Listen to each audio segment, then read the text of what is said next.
hello there. Welcome to On the Beat, the podcast that uncovers full frontal male nudity in cinema. My name is Laura, and I am joined by my, what would you be? My patient, Ryan.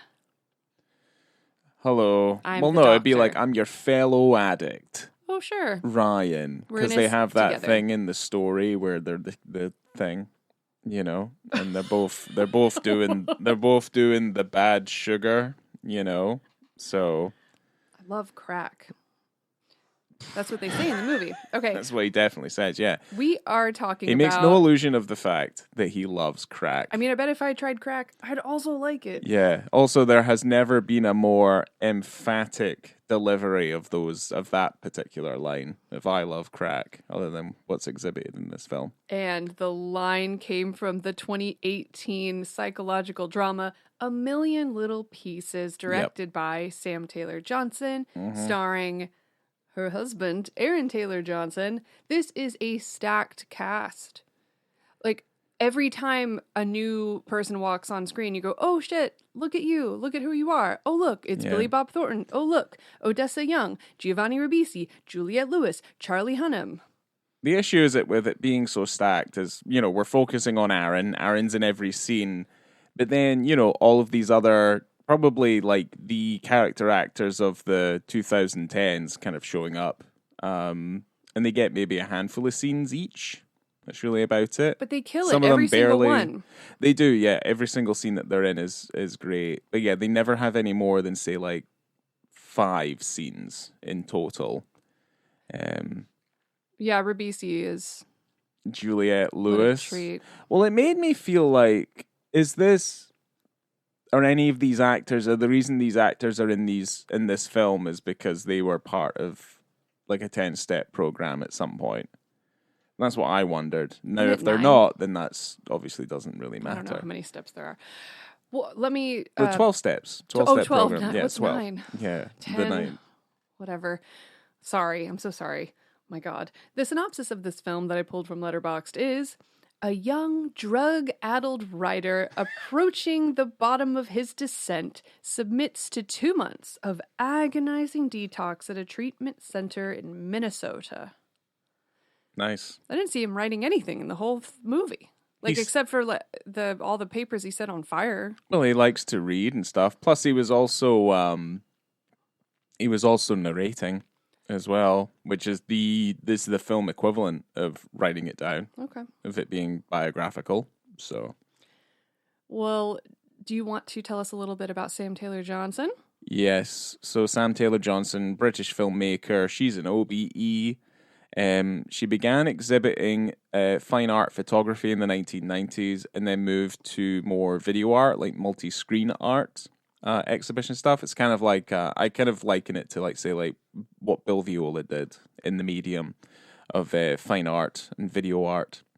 But she did move on to directing. She did the films Nowhere Boy, 2009, 50 Shades of Grey from 2015, Million Little Pieces, which we're covering today, in 2018, and then Back to Black in 2024. She's also done some TV between 2017 and 2023, seemingly ongoing, with Gypsy, Solos, Hunters, and she also has 3 songs with the Pet Shop Boys under her belt. Je t'aime moi non plus, wherever that is. Je t'aime moi non plus.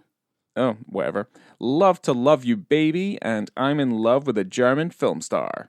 Those were 3 songs by the Pet Shop Boys that she had a hand in. Wow. So, yeah, there you go. I did not know that. She's got her hands in many a pie. Okay. Sure. All right. Yeah, I mean, she's married to Aaron Taylor Johnson, and they have a 24-year age gap. Which I don't think matters. I think it's interesting. I just think it's interesting. But I appreciate their love for one another. Yeah. The film is based on the book of the same name, quite a popular book from the early 2000s, which is a semi-fictional book, and it is now called semi-fictional because there was an expose done on the author and the authenticity of the book after the author appeared on an episode of the Oprah Winfrey Show. And he talked about the book. I think this was in 2004, 2006. And it was part of Oprah's book club. Huge book. Massive book. And the Smoking Gun published an article called "A Million Little Lies Exposing James Frey's Fiction Addiction." And basically they went through his arrest records, and they went through and interviewed other people and interviewed him, and he was waning back and forth, and he ended up getting an attorney. But he went back on the Oprah Winfrey Show and admitted to elaborating certain things. And his explanation is that when he shopped it around as a novel, it was denied and no one wanted to publish the book. So then he went and turned it around and shopped it around as a memoir. There were lawsuits. There was even talk about the publishers reimbursing people for buying the book if they felt wronged. Right, I see. So, but who's to know what's true and what's not true? I mean, was it really that bad? Was it that egregious? I mean, apparently it was. Right, okay. So he made the whole thing up. Not all of it. He was arrested. For what, though? Drugs. Oh, but, yeah, right, but, okay. But he did go to rehab then. Right, but it was, a very fictionalized version. But I mean, that's how books are. But I guess it was just people were upset because it was touted as a nonfiction memoir. And I guess so. But it's as much, I guess like One Flew Over the Cuckoo's Nest. Like, I mean, I don't know. Based on real events and, Yeah, I don't know. I think people need to calm down. If some of it's true and then he's able to kind of elaborate on those things, like to make it like a story. I mean, there's definitely a way you can sell that book where it's more fiction than it is fact, but he comes from a place of like, this is this area. So I don't know. It's weird. I guess it's just because of the way they sold it as being completely true. I guess it makes it more, makes it juicier. Well, he said everything I wrote in there is true.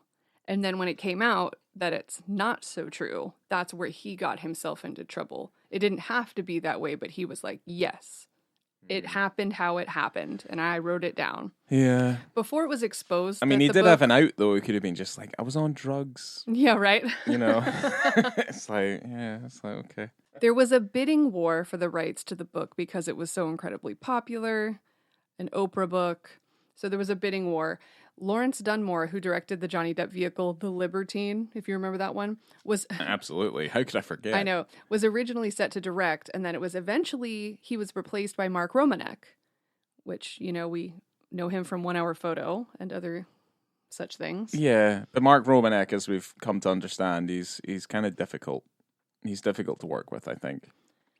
That's why he was thrown off of the Wolfman movie.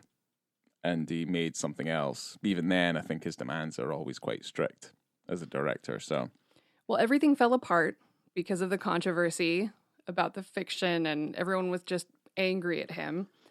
And it took more than 10 years before Sam Taylor Johnson was brought on to direct, acknowledging that even though the story wasn't true, she liked the idea of a redemption story. And she went on to write the screenplay with Aaron Taylor Johnson. They wrote it together. And now we have it. Yeah, I mean, if the book is good enough, then why wouldn't it just be worthy to work on it? Because the thing is, the controversy becomes null and void at a certain point where you're just kind of like, yeah, but is it good though? Like, is the book good? Yeah, absolutely. Because if you frame it within the context that like, oh, this is a memoir, this is all completely true. Yes, no, it makes it even more harrowing, but doesn't make it any less harrowing when you're just like, well, yeah, technically I made it up. So, but does that negate the quality of the writing? To me, it just seems weird. Seems weird. Weird like that time I was in primary school. Oh boy. And I got in trouble I was asked, this is homework, was to write a story of what you did at the weekend. And I wrote a story, but it involved what I did at the weekend with the embellishment of an anthropomorphic Sonic the Hedgehog and Tails also being there. And we're all having fun, and it's all big laugh. I remember doing a drawing of Sonic the Hedgehog and Tails and myself and my brother on the slide at the play park just down the road from where my house was, where we were all playing, and that was part of the story. That's awesome. And the school brought my parents in to question whether or not I should be tested, because it was like, what is this fabrication? And I think what it came down to was that I had a vivid imagination and I like to write things, and I think that's really what it kind of came down to. You also really like Sonic the Hedgehog. I did back then. I used to get bullied for it. That's weird. I used to get bullied for it all the time. He's one of the most popular characters. He is the most popular character of the Sega. Well, here's the thing. Like, if I was growing up, like, let's say I'm a Gen Zer, right? Like, what if I grew up in let's say if I grew up 10, 15 years later, like, I'd be 21 saying how much I like Sonic the Hedgehog, and that might get me laid now. Like, that would be weird. Like, the idea that I did not understand a thing that you just said. You're saying if you were 21 now and said to someone you like Sonic, you would get laid? Yeah. That's interesting. Well, because that's completely... That's how you got me. Well, it's completely turned now. It's completely turned. It's like all these people who are just like, I love reading comics, and they're all really attractive. I'm just like, fuck you. I was there. I was on the front lines. I got this shit kicked out of me for liking fucking Amazing Spider-Man, number 32. You got beaten up so that other people could get laid. So you did the real thing. I was on the front lines. Like, you know, it was my... I can't say what it was. Wow. Also, has nothing to do with what you were just talking about. It has nothing to do with Sonic the Hedgehog. But Atticus Ross and Leopold Ross worked on the score. Good. For this movie. Yeah. It's a good score. It's a decent score, yeah. Wow. You ready to get into this? Because there is a dick scene before the title card. What a treasure. What a treasure and a treat. While the credits are still rolling, we're still trying to figure out who's in this movie. It's also a really late title card. I didn't know there was a title card for it because I kind of scrolled through it early on. But yeah, no, it's there. It's like 20 minutes in. But the dick scene is at 1 minute and 18 seconds into this movie. Yeah. We are enjoying a Smashing Pumpkins song. It's all in slow motion for the most part. You've got our main character. We don't even know his name yet, but it's James. He's been smoking crack. He's smoking that crack. He loves it so much. And he's having so much fun. Yeah. Really good time. He is having more fun than everybody else combined. And made me think, who invited him to this party? Because it seems as though he's an issue. And it seems like no one's particularly happy. Is having fun with how much fun he's having. No. So I don't know whose party this is, but he certainly doesn't seem very welcome. Well, he pulls his willy out. He takes off his jeans. He was topless the whole time, but he takes his jeans off, and he is... I mean, I was trying to liken it to another film that we've done, and I was thinking, oh, dancing, penis, Saltburn, a Barry Keoghan type of thing. But, I don't know.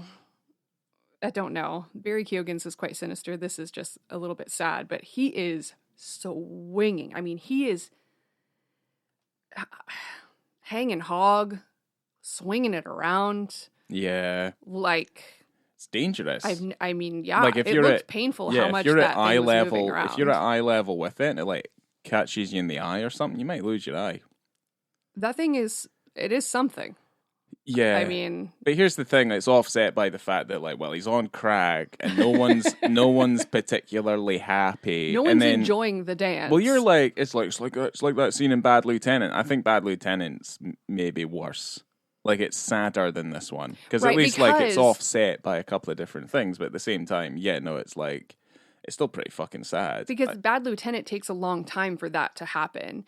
It takes a long time for him to cry and reveal. It's a different kind of establishment that we're putting in here, though. We don't know this guy. We don't know the story. No. We just know that he's smoking crack and he's all fucked up.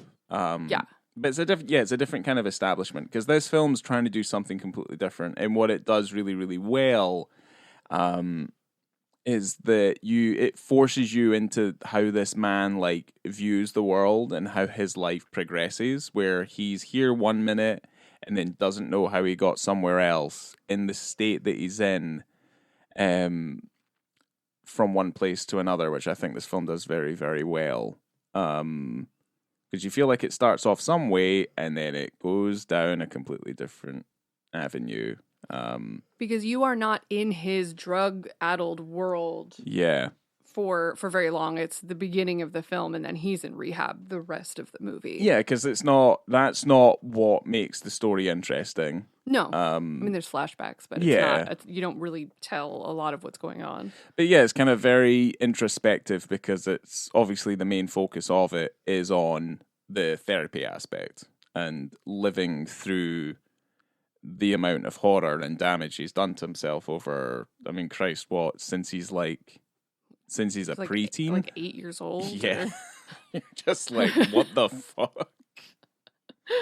But yeah, no, I feel like it's very clever. And this scene, yeah, it only becomes what it becomes in hindsight of what we're eventually subjected to. So, it's also kind of sad, but it's kind of just it's like, all right, here we go. It really starts off with quite a bang.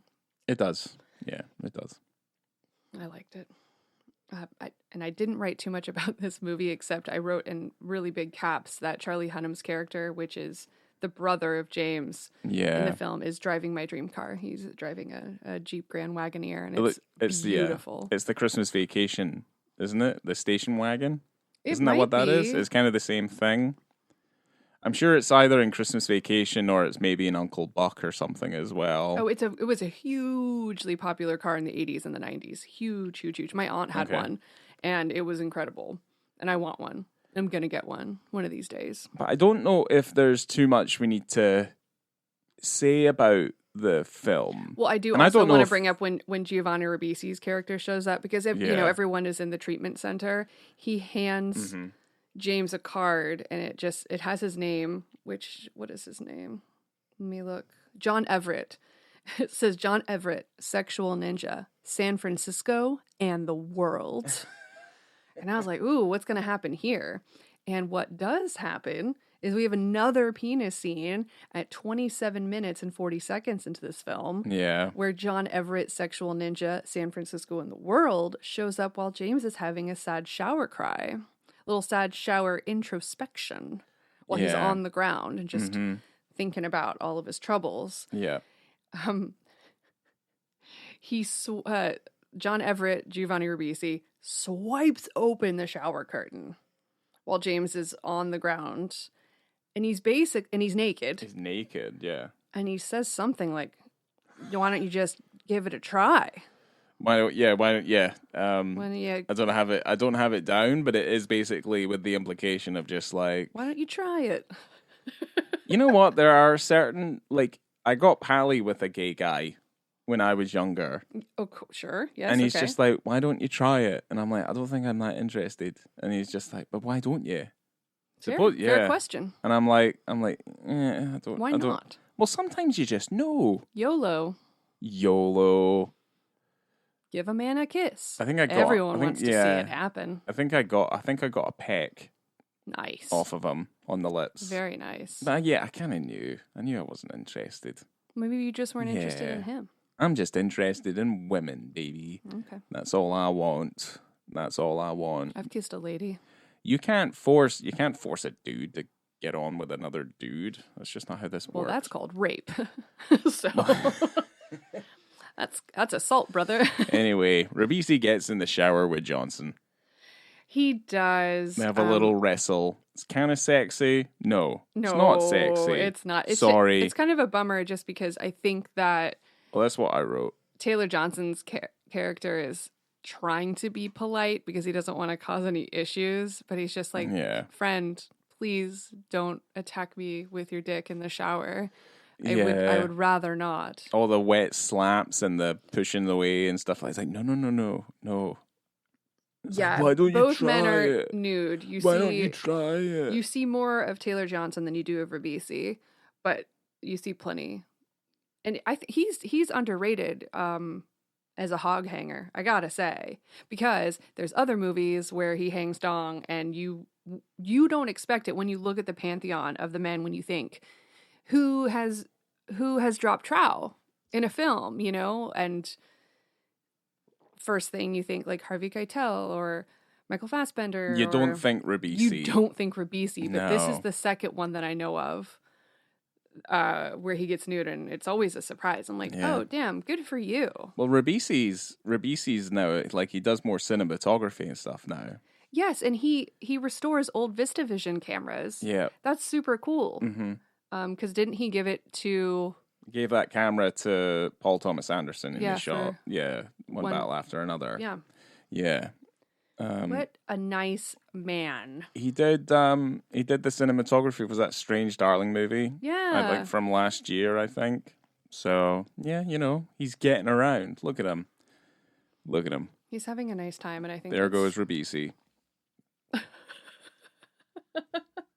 Just like galloping in the fields. Sure, yeah. In slow motion. You're like, look at him go.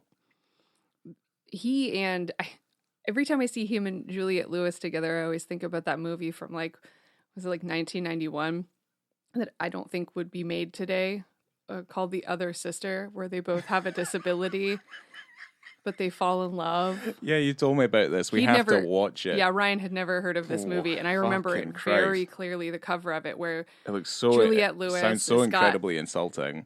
She's got her arms in the air, and Ribisi's holding her. It's a white cover, just as The Other Sister. And it's like, I think they end up living together. Oh, boy. Oh, boy. But, you know, they both have a disability, a mental disability. It's supposed to be quite charming. I remember renting it when I was a kid, and I was like, oh, boy. Yeah.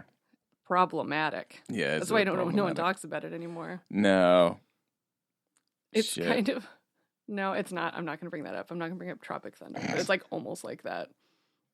You remember when he's like, "You can't do that in a movie." Okay, it's almost that bad. Yeah, you never go full R word. That's what they say in that movie. What was that name of that movie called? A Tropic Thunder. Oh fuck! You kidding me? No, I don't remember. It was like My Brother's Keeper. It's not like that, is it? It's like it's something as bad as that. It's not great. Simple Jack. Yep. They really lent into Simple Jack. They lent into the. It's like the romantic comedy Simple Jack. Yeah.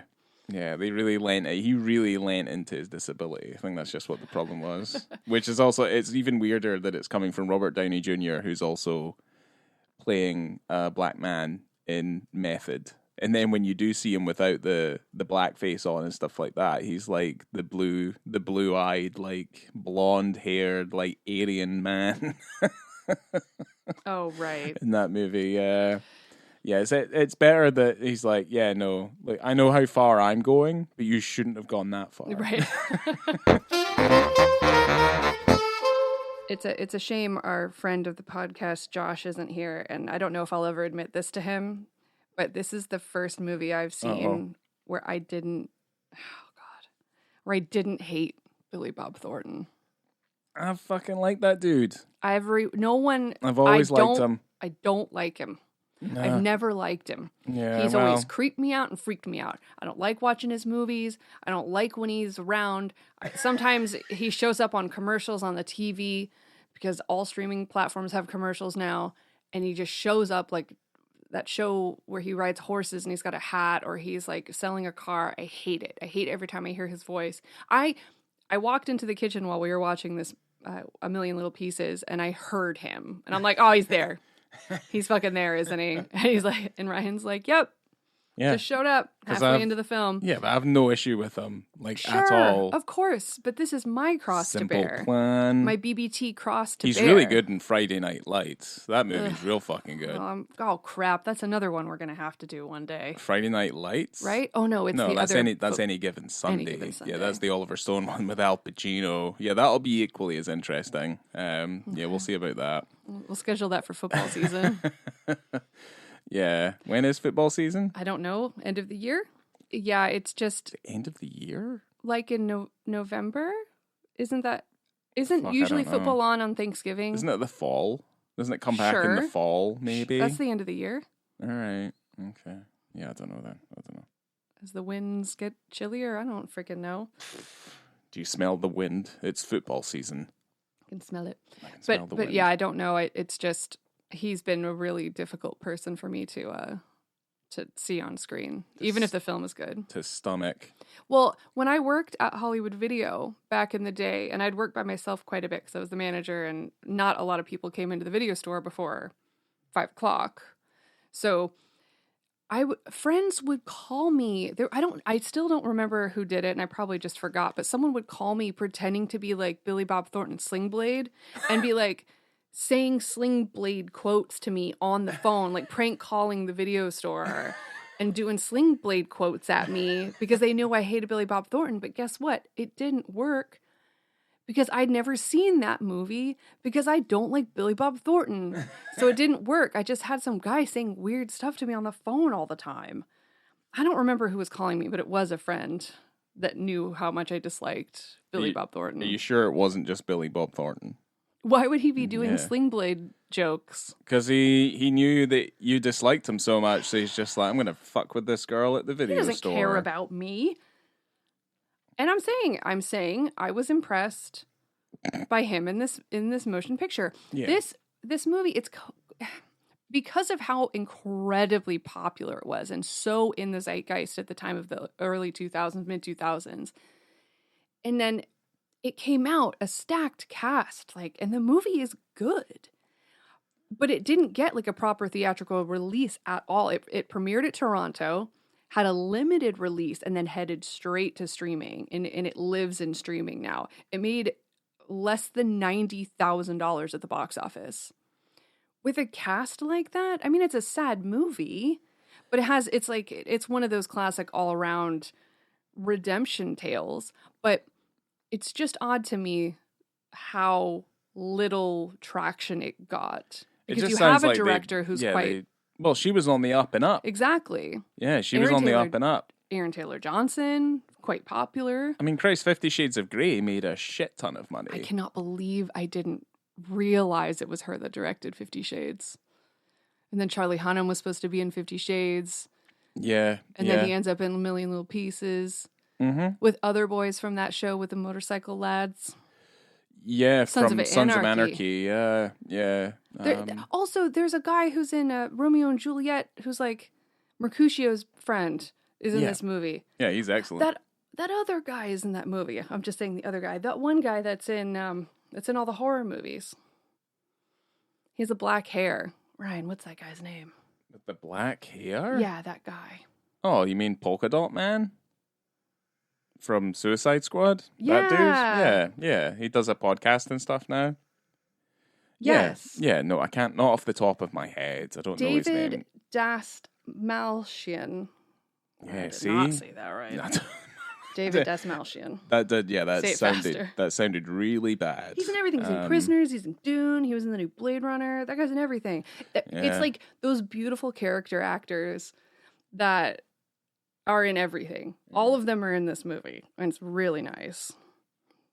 It's a treat. It's a treat to watch. It's very welcome. It's a good movie. It's really good, yeah. I was kind of trying to find ways to knock it down, but it just kind of didn't really do it. And then I was concerned that I was liking it too much. And I was like, You're like, uh-oh. I'm like, I'm gonna reel it in a bit. Yeah, why am I really enjoying this? It was the same way I felt when we watched that new Sam Rockwell movie in the cinema. Good luck, have fun. Good luck, have fun, don't die. Yeah. Which I'm waiting for that to be released because I would watch that again. I think it is in a heartbeat. Soon. Yeah. I wish we would have seen it in the cinema again. It was awesome. The film is really good. Yeah. But We're talking about this one. We A are. And guess redemption what? I wish addict I'd seen this story. in the cinema as well. I wish I had.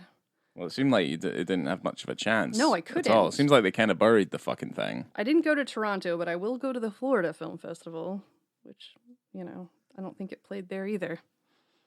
No, I mean, it just sounds as though they tried to just bury the fucking thing. I mean, I don't think it would have been that expensive to make, but it's kind of like they just never gave it a chance. There's no way it made back its budget, and it doesn't seem like it'll ever make back its budget like that, is it? It's just a bleh.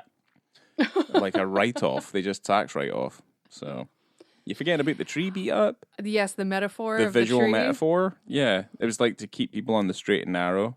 Then you know? I mean, we're just talking about visual things. I'm sure that... Well, you accused me of beautiful... mansplaining you about the visual metaphor. There is a shot of a little twig tree tied up to like a 2x4, and they're walking past it, and I go, think that's a metaphor as a joke? And he goes, obviously, the metaphor, and he's explaining to me what the metaphor is and what a metaphor is, and I'm just staring at him like, I understand. Like, you don't have to mansplain me metaphors, since I was the one that brought it up. I thought it was pretty funny. Well, yeah, so fuck that. I have a master's degree. Wicked smart. Oh, good for you. Christ. Give yourself a fucking medal. Thank you, I will. Thank you so much. Now, I'm going to go now, and I'm going to tell you, on a scale of 0 to 5 in terms of visibility and context, I'm going to go with a 5. Wow, I never thought that was going to happen. You didn't? No. You didn't think with that slap and dong and the shower wrestle that I wouldn't give it a 5? Yeah. And it's not brave. It's not brave to like do this, but I think it's freaking awesome. It's brave. It's not brave. Yeah. It's not brave. No, because you can't say things like that now. There's like firemen who go into building buildings and stuff like that. It's not brave. No. But I think that it was a great choice. Did it need to be there? Probably not, like, really. But then when you're dealing with the vulnerability of a character, and also in the beginning with a character who did not give a shit about his own well-being or the well-being of others and was just fully self-destructive, it makes sense to show that in terms of like his kind of carefree, crack-addled attitude by just swinging his dick around in a room full of probable strangers. Mm-hmm. And then showing him, which is a complete opposite bit of, of nudity, right? So you have him not caring, very carefree, smoking drugs, being his full happy self, doing his drugs. Yeah. And then seeing him on the floor, naked, in the shower, completely alone. And I don't know, just wrestling sober with everything. For the most and part. sober. Yeah, sober. And it's just kind of seeing like the difference between those two visual forms of nudity and showing that vulnerability and that aloneness and that reflection. And it's actually quite an interesting bit when you have those two different types of nudity in the film. Like, they're both nudity, but they're really, really conveying two completely different things and two completely different parts of his life. This transition. So, no, it does need to be there. It's great. 5 stars.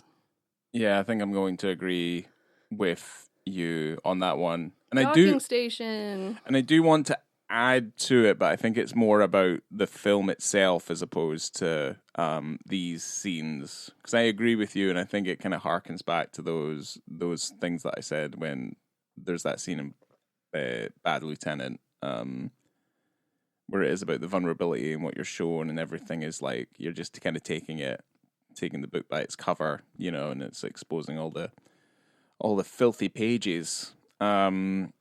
But yeah, no, I see we get onto the movie reviews because that's probably where I'll say the other thing I was going to say. I gave the movie a 4. I liked it quite a bit.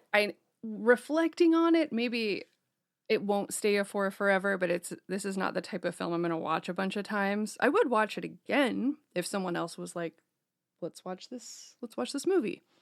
Sure. It's not very long. It's under 2 hours. Great cast. Pretty funny at times. And it's an interesting story to watch. I'm not a fan of the end, but we don't need to like go into that necessarily. I find that a bit like eye-rolly, in my opinion. But the ending, universally between the two of us, the ending is the only thing that really brings it down like a fair amount. Like it's a real shame that it was conceived that way. Because yeah, it could have been done so much differently. I do wonder if the book's that way, but I mean, if you're That's probably why there was the fucking inquest then. They saw that ending and like, hold on. Yeah. What is this? Like, if you haven't seen the movie yet, like, here's a... Like, not this every... stinks of fiction. Yeah, not every story needs a happy ending. Yeah. And it kind of annoys me, and I think it's weak. But, you know, because when you're having people dealing with addiction, like, I just read a book called The Women in My Book Club, and she's struggling with addiction the whole time, and it's like, it doesn't have to be, it's an every day is a step. And what they show in this film is like, all right, did it. Check. when you have a man who literally struggled with addiction and self-harm, like since he was 8 years old and had no bit of self-preservation in him whatsoever, the doctor told him if he had one more drink, he'll die. You know, like it's just doom and gloom thing. And then you're just like, I'm good. I mean, I know the movie has to end somewhere, but that is just silly to me. Like there's different ways to convey it. I liked the shot. I liked the ending shot, but that's about it. But anyway, 4 stars. I like this movie. It was way better than I thought it was going to be. Like it was really quite engaging. Okay. So I went higher, and I'm not like you, I won't dock stuff, because if I give something like a 4.5, then it kind of tends to stay as a 4.5. That's a great rating. No, I really enjoyed this. It's just a shame about the ending. The ending's just a little bit too on the nose, and it kind of just shines the fiction hat like all over this fucking thing. But the thing I really like about this film, is the Statcast, is that every scene shines with them in it. It's it's a harrowing story. It's very sad. It's very fucking sad, actually, to be fair.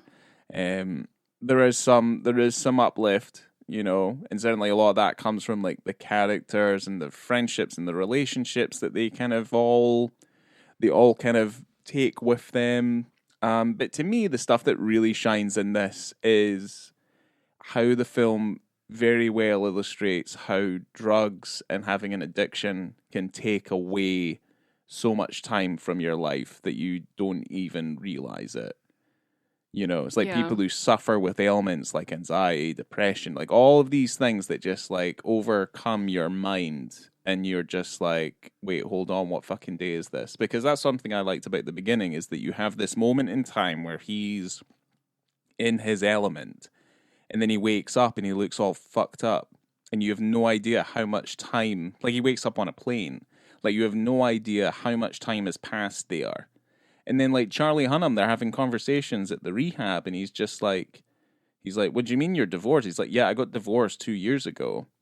I told you 2 years ago. And like all these things where he's just like, I've completely forgotten all of these things that have happened in my life. You have no idea. And it's like, oh yeah, this happened when I was 8. And yeah, he does. He writes all that stuff down. Yeah. And you're just like, right, okay. But it's so outlandish as well. And certainly the way I feel like some of the performances are, like they are quite outlandish. But I still give it 4.5 because I feel like it handles the aspects of like those aspects of addiction better than any other film I feel like I've seen about this on this particular subject. It's like the idea of how much time just gets like stolen away from you. So yeah, that's why I kind of like this film for the most part, and it looks cool. Yeah. So I agree. Like the scenes there where he's trapped in his mind, and it's all the cinders and stuff like in the house, all that sort of stuff, which I thought was kind of cool. It's like that scene in Shutter Island, like the only good scene in Shutter Island. You know what I mean? Yeah, visually there's some really great stuff, great colors. Yeah. Yeah, everyone kills it. It's great. It's good. Anyway, anything else? No, I love that crack. Love the crack. Yeah, I've never had crack. I don't think I'm going to either. It's probably a good idea not to do crack, I think. Maybe we'll do it in like 40 years. Why? For fun. We've gone this far. I don't know, but like, what if it's really fun? Well, it's like the other day we said we were going to start smoking again when we get really, really old. And we're just going to be those belligerent old fucks with like no teeth, with those like rubbery lips, and the skin's like hanging off. And just I definitely don't want that part. I just want to be able to like be older and have a cigarette.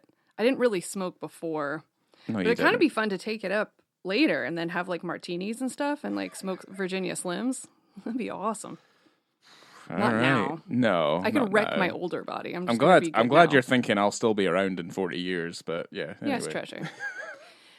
Well, thank you so much for joining me, Ryan. Thank you, everyone, for listening. Make sure to follow us on Instagram if you have it, and Letterboxd, and you can find the links on our Instagram at onthebeat, BITTE.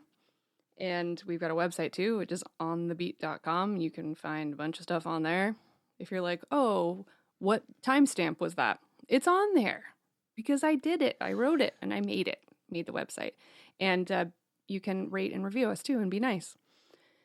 And coming to you from rehab, I've been Laura.